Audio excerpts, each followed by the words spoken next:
करवा चौथ की पारंपरिक व्रत कथा।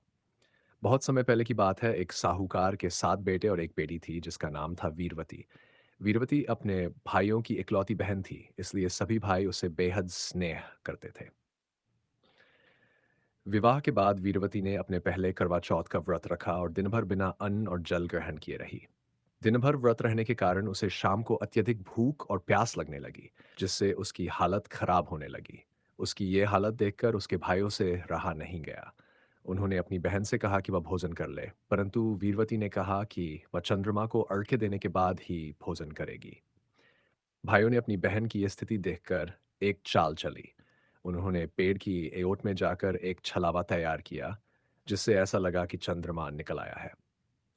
भाइयों ने अपनी बहन को झूठा चंद्रमा दिखाकर उसे व्रत तोड़ने के लिए मना लिया।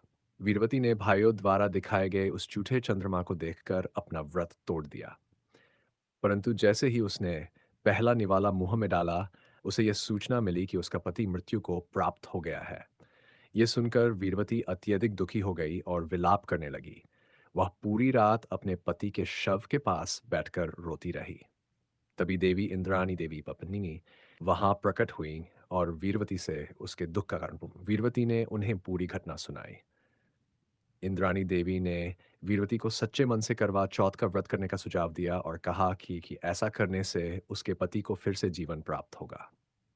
इंद्राणी देवी के कहे अनुसार वीरवती ने अगले साल पूरे विधि विधान से करवा चौथ का व्रत रखा और अपनी पूरी श्रद्धा और भक्ति के साथ चंद्रमा को अर्घ्य दिया। उसकी तपस्या से प्रसन्न होकर यमराज ने उसके पति को जीवन दान दे दिया। इस प्रकार वीरवती को अपने पति का जीवन फिर से प्राप्त हुआ और तभी से करवा चौथ का व्रत स्त्रियां अपने पति की लंबी उम्र और अखंड सौभाग्य के लिए करती आ ही हैं।